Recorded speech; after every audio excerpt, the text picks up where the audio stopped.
RG Kar doctor case का आखिर सच क्या है? संजय रॉय को उम्र कैद क्यों मिली? पिछले कुछ महीनों में आपने सोशल मीडिया पर आरजीकर हॉस्पिटल केस के बारे में बहुत सुना होगा। वहीं लोग कुछ कह रहे हैं ये संगठित अपराध था, कहीं कहा जा रहा है सिस्टम ने सच छुपा लिया, और कुछ लोग पूछ रहे हैं आखिर असली कातिल कौन है। आज मैं आपको बिना किसी राजनीतिक सुझाव, बिना किसी डर या दबाव के पूरे केस का सच, फोरेंसिक एविडेंस, मेडिकल रिपोर्ट और कोर्ट जजमेंट की ओरिजिनल आधार पर समझाऊंगा। वीडियो के अंत तक आपको बिल्कुल साफ पता चल जाएगा कि कोर्ट में संजय रॉय को उम्र कैद क्यों दी और इस केस में कौन से सवाल अभी भी अनुत्तरित रह गए हैं। तो चलिए हम केस की शुरुआत करते हैं। वो काली रात 9 अगस्त 2024 की रात कोलकाता के RG Kar medical college and hospital में एक यंग डॉक्टर अपनी ड्यूटी पूरी करके हॉस्टल लौटने वाली थी, लेकिन सुबह उसकी लाश उसी हॉस्टल रूम में मिली। इस खबर ने पूरे देश को हिला दिया। डॉक्टर ने स्ट्राइक की सोशल मीडिया पर गुस्सा फूट पड़ा और यह मामला सीधे सीबीआई के हाथों में सौंप दिया गया। सीबीआई ने आते ही फोरेंसिक एक्सपर्ट और मेडिकल बोर्ड बनवाया। डीएनए सैकड़ों स्टेटमेंट लिए गए, डिजिटल फुटप्रिंट एनालाइज किए गए, जिसे सबसे डिटेल्ड इन्वेस्टिगेशन कहा गया। फोरेंसिक एविडेंस क्या बताता है? पीड़ित के शरीर और कपड़े पर जो डीएनए मिला वह 100% संजय रॉय से मैच हुआ। यह सबसे बड़ा वैज्ञानिक प्रमाण था। मेडिकल बोर्ड ने इंजरीज की डेप्थ, एंगल और सीक्वेंस देखकर बताया कि अपराध एक व्यक्ति द्वारा किया गया है, न कि कई लोगों द्वारा।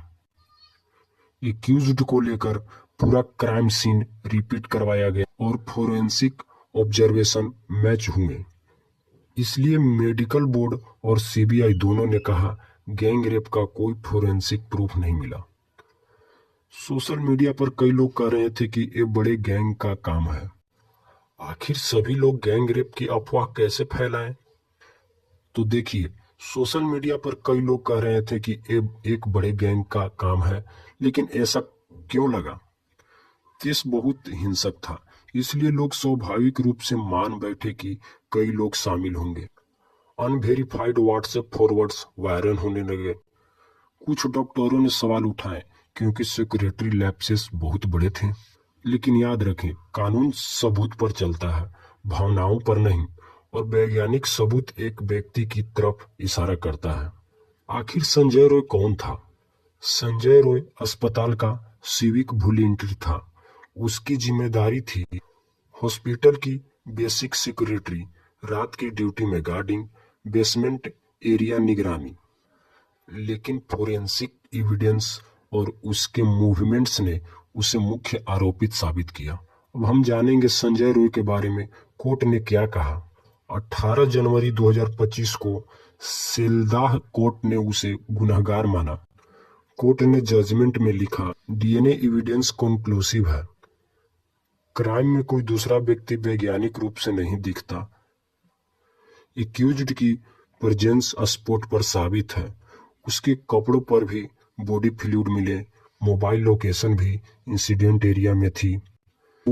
इसलिए कोर्ट ने कहा यह रेयरेस्ट ऑफ रेयर नहीं है, पर ब्रूटल है।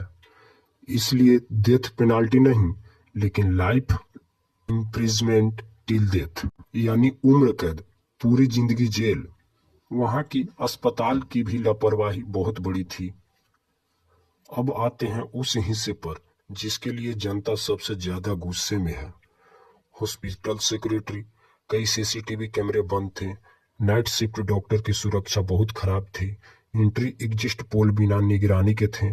फीमेल हॉस्टल में प्रॉपर गार्ड नहीं थे। इमरजेंसी अलार्म सिस्टम नहीं था। कंप्लेंट मैकेनिज्म कमजोर था।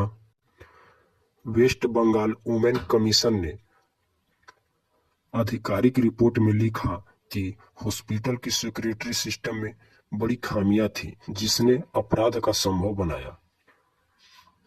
क्या ये केस पूरी तरह खत्म हो गई? सच कहे तो नहीं, कुछ सवाल अब भी बाकी है। सीसीटीवी इतने महत्वपूर्ण हॉस्पिटल में बंद क्यों थे? हॉस्पिटल एडमिनिस्ट्रेशन को जवाबदेह क्यों नहीं ठहराया गया? रात की ड्यूटी में महिलाएं कितनी सुरक्षित हैं? फ्यूचर में ऐसी घटनाएं रोकने के लिए क्या बदल रहा है? ये सवाल समाज, सरकार और अस्पताल सभी को परेशान करते हैं। इस केस में दो बातें एक साथ सच है। पहला, फोरेंसिक एविडेंस के आधार पर संजय रॉय को दोषी होना लगभग निर्विवाद है। कोर्ट ने साइंटिफिक प्रूफ के आधार पर सही फैसला लिया। और दूसरा, हॉस्पिटल की सेक्रेटरी और सिस्टम इतने कमजोर थी कि ऐसी घटना को रोकना संभव था, लेकिन उसने डॉक्टर को पूरी तरह असुरक्षित छोड़ दिया। एक अपराधी पकड़ा गया, पर सिस्टम अभी भी आधा सोया हुआ है। इस देश में महिलाओं की सुरक्षा केवल पुलिस की जिम्मेदारी नहीं, समाज, संस्थान और प्रशासन तीनों का काम है। आरजीकर केस सिर्फ एक अदालत का केस नहीं, यह एक सिस्टम फेल्यूर है जिसे ठीक करना जरूरी है।